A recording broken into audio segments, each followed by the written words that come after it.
The Xenomorph from Ridley Scott's Alien appears in the Predator franchise. In Predator 2 from 1990, Detective Mike Harrigan boards the Predator's spaceship and discovers a trophy room filled with skulls from various species the Predators have hunted. Among them, clearly visible for several seconds, is a Xenomorph skull mounted on the wall. This single prop became a cinematic nod to an already growing expanded universe of comic books, video games, and eventually the Alien vs. Predator films. The skull wasn't in the original script. Special effects supervisor Stan Winston added it as a joke, a wink to fans of both franchises. Director Stephen Hopkins approved it, and suddenly, two separate science fiction universes felt connected on the big screen. The Easter egg suggests predators hunt xenomorphs as the ultimate prey, explaining why they keep returning to dangerous worlds. Dark Horse Comics had already launched an entire Alien vs. Predator storyline by the late 80s and early 90s, years before the films attempted the crossover. But the skull cameo helped cement that connection for moviegoers. The skull appears for maybe 5 seconds of screen time, but helped generate an entire multimedia franchise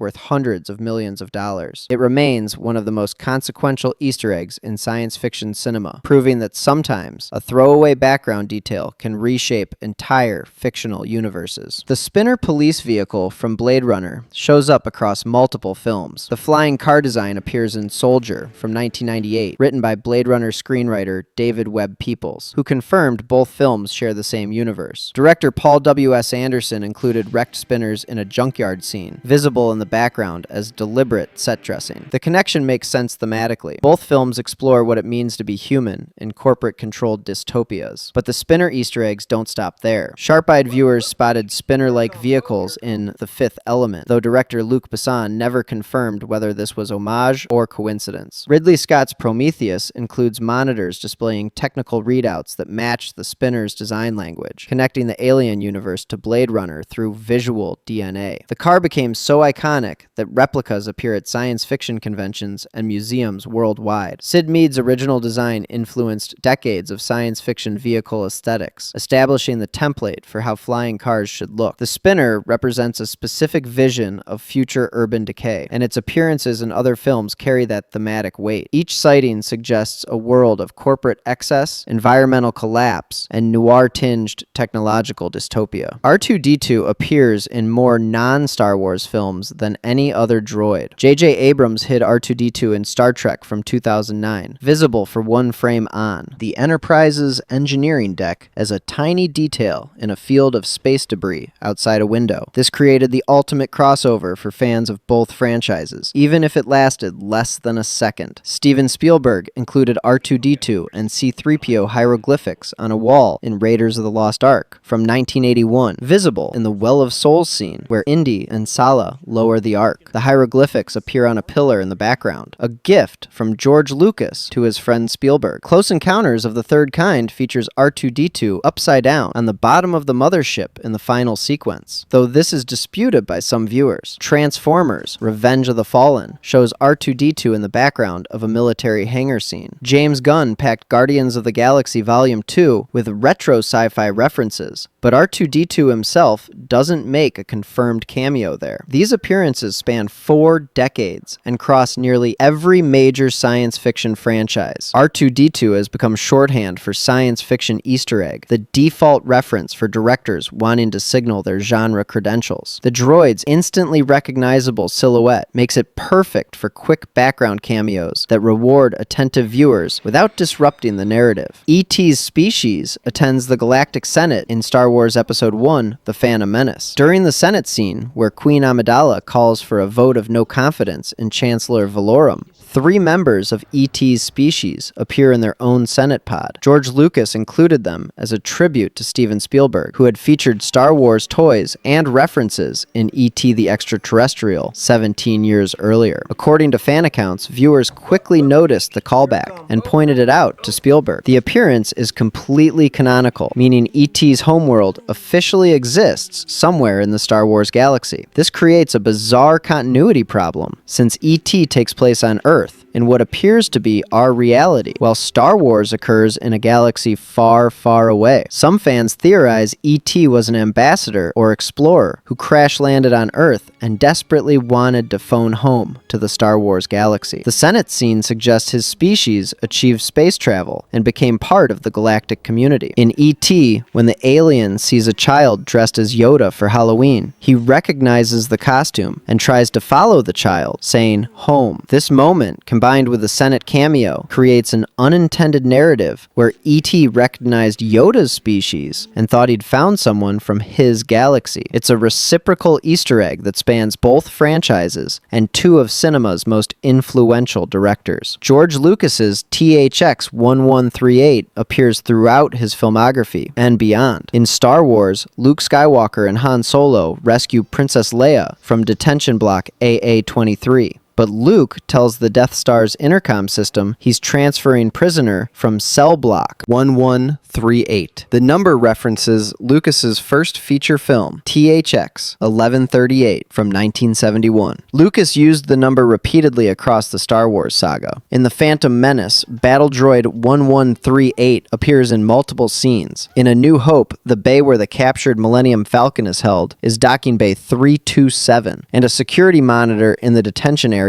is labeled THX 1138 as another inside joke. Later, in Return of the Jedi, Bush's helmet bears the digits 1138 as a hidden nod for attentive fans. The reference extends beyond Star Wars. In American Graffiti, the license plate on John Milner's yellow hot rod reads THX 138, missing only one digit. Fans have hunted for 1138 in other Lucas-connected projects, but the clearest nods remain in Star Wars, American Graffiti, and various LucasArts games. THX also became an audio company Lucas founded, creating THX-certified sound systems in theaters worldwide. The company's logo, featuring the letters THX and a deep, resonant sound, plays before films in thousands of theaters. What began as the title of Lucas's dystopian student film became his signature across decades of cinema, a personal marking system woven into the fabric of multiple franchises. The evil Weyland-Yutani Corporation from Alien extends beyond Ridley Scott's franchise. The company logo briefly appears on Alliance weapons in Firefly, suggesting Joss Whedon's universe shares corporate overlords with the Alien timeline. Director Neil Blomkamp's Elysium borrows the same grimy industrial sci-fi aesthetic, and even names mercenaries after Aliens Marines like Drake and Crow, echoing Weyland-Yutani's world without putting the logo directly on screen. Blade Runner features screens and monitors with designs matching Weyland-Yutani's aesthetic, though the company name never appears directly. Some fans theorize Peter Weyland from Prometheus and Eldon Tyrell from Blade Runner were business rivals in a shared universe, explaining similar technology and corporate structures. The company represents a specific type of science fiction villain, the faceless megacorporation that values profit over human life, deploying expendable employees to retrieve alien specimens regardless of risk. Its appearance in other films carries this thematic weight instantly. Video games expanded Weyland-Yutani's reach further, with Aliens, Colonial Marines, and other titles detailing the company's military contracts and bioweapons division. The corporation's logo, two mirrored letters forming a shape resembling alien anatomy, became one of science fiction's most recognizable corporate brands, standing alongside Tyrell Corporation and Cyberdyne Systems as shorthand for capitalist dystopia. Before we continue, if this is your kind of thing, I make videos like this all the time. I'd really appreciate a subscribe. Back to the Future references appear in time travel, films, and beyond. In Ready Player One, the DeLorean serves as Parzival's main vehicle, and Steven Spielberg, who executive produced the original trilogy, filled the screen with DeLorean Easter eggs throughout the race sequence. A Million Ways to Die in the West has a barn gag where the DeLorean is hidden in the Old West, with Doc Brown scrambling to keep his experiment secret, suggesting he and Marty visited that timeline. Avengers Endgame references Back to the Future directly when characters discuss time travel rules, with Tony Stark dismissing the film's logic, while the Russo brothers include visual homages to the trilogy throughout the time heist sequence. The flux capacitor design appears in the Lego Movie, hidden among other 80s references. Wreck-It Ralph includes a racing game cabinet called Turbo Time, with design elements lifted from Back to the Future Part 2's hoverboard sequence. The hoverboard itself became a cultural icon, appearing in Parks and Recreation when entertainment company Entertainment 720 promises products including real working hoverboards. Mattel actually produced replica hoverboards, making the fictional product real. The clock tower at exactly 10:04 became cinema's most famous clock, referenced in countless films whenever characters need to depict precise timing or temporal deadlines.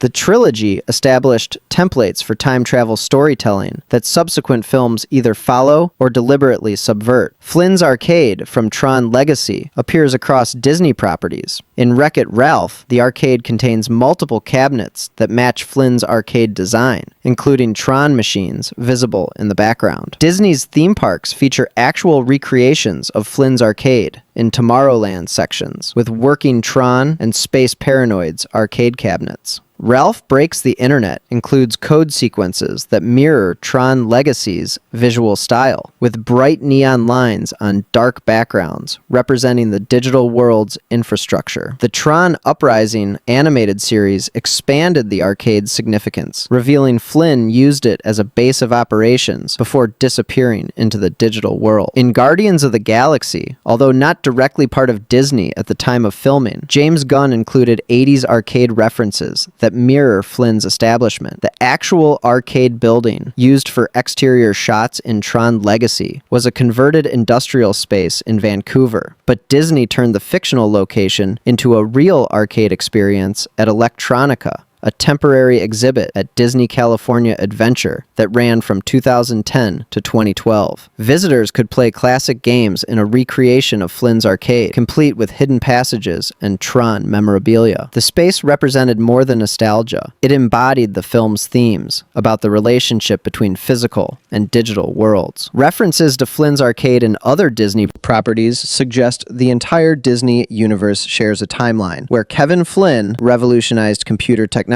and created artificial life. The green falling code from The Matrix appears in numerous films and contains hidden messages. The characters are reversed Japanese katakana, Latin letters, and numerals, created by production designer Simon Whiteley using his wife's Japanese cookbook as a source. In The Matrix Reloaded, viewers who paused and analyzed the code discovered it contained recipes for sushi, confirming Whiteley's source material. Designer Simon Whiteley has joked that if you could read it, you'd mostly find stylized cookbook fragments rather than secret character names or plot spoilers. The code appears in pixels when aliens attack using video game characters, falling in the background during destruction sequences. Scott Pilgrim vs. the World uses similar falling code during video game-influenced fight scenes. Wreck-It Ralph includes Matrix-style code when characters enter the internet's infrastructure. The TV series Person of Interest used Matrix-inspired code to represent its artificial intelligence's point of view. The code became such a powerful visual shorthand for digital world that it transcended the Matrix itself, appearing in corporate presentations, software interfaces, and hacker culture. In reality, the code's appearance in the Matrix was partly practical. The green phosphor made it easier to composite over other footage, and easier on viewers' eyes during extended sequences. The Wachowskis credited Japanese anime, particularly Ghost in the Shell, as inspiration for the visual style. The code's appearance in other films always carries the same thematic weight, depicting the world as data, reality as programmable, and human consciousness as code that can be written or rewritten. Repo Man's generic products appear across Alex Cox's filmography and beyond. The 1984 cult classic featured plain white labels reading only food, drink, and beer as part of its punk aesthetic and critique of consumer culture. These products appear in Cox's later film Sid and Nancy from 1986 in the background of several scenes, suggesting both films share the same universe of stripped-down commodities. Kevin Smith's Clerks features similar generic products as an homage, though Smith cited budget constraints as the primary reason. The generic products represent capitalism reduced to pure function, removing branding and marketing to expose the raw transaction beneath. In Repo Man, they emphasize the film's themes about alienation and meaninglessness in consumer society. Characters drink, and eat food without questioning the absurdity, highlighting how consumption happens automatically, regardless of presentation. situation. The products became so iconic that real companies produced merchandise mimicking the generic labels, creating the bizarre situation where non-branded products became a brand. Repo Man also popularized the aesthetic of Repo Men as punk anti-heroes, influencing later films about repossession like Repo, the Genetic Opera, and the completely unrelated Repo Men from 2010. Cox has argued that later repossession stories and sci-fi riffs tread on similar ground to his film, and the plagiarism dispute between Repo, the Genetic Opera, and Repo Men showed how crowded that niche had become. The film's influence extends beyond visual references, establishing an entire subgenre of punk science fiction that embraced low-budget aesthetics as artistic choice rather than limitation. The Millennium Falcon appears outside the Star Wars galaxy in multiple films. J.J. Abrams hid the Falcon in Star Trek Into Darkness from 2013, visible for one frame, floating in space debris, reciprocating the R2-D2 cameo from the first Star Trek reboot. The Lego Movie features the Falcon during the assembly scene, where every Lego set combines to create master builder constructions. Ralph Breaks the Internet includes a Star Wars-themed website with the Falcon visible in the background during the Oh My Disney sequence. Other crossover-heavy films, like Ready Player One, tap into the same Star Wars-era nostalgia, even when the Millennium Falcon itself doesn't show up on screen. The ship represents more than Star Wars franchise branding. It symbolizes a specific type of heroism, the underdog with a broken-down ship making impossible jumps against overwhelming odds. Its appearance in other films carries that narrative weight automatically. The Falcon's design, asymmetrical and industrial rather than sleek, influenced decades of science fiction spacecraft aesthetics,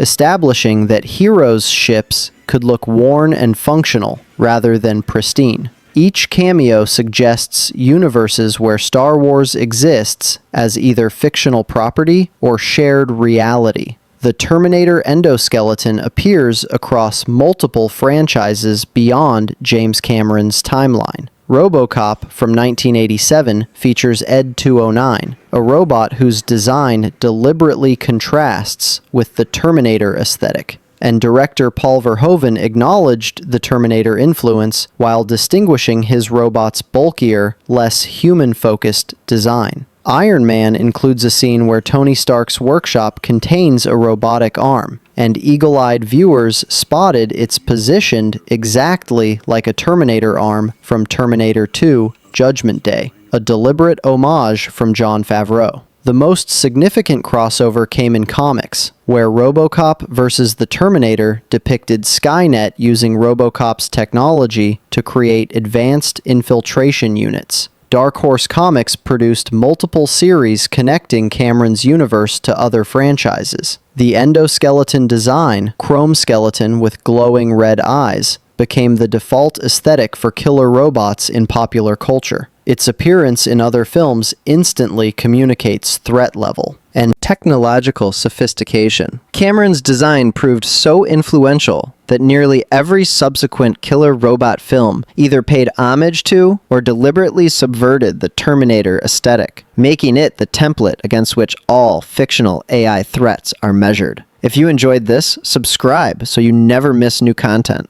Thanks for watching.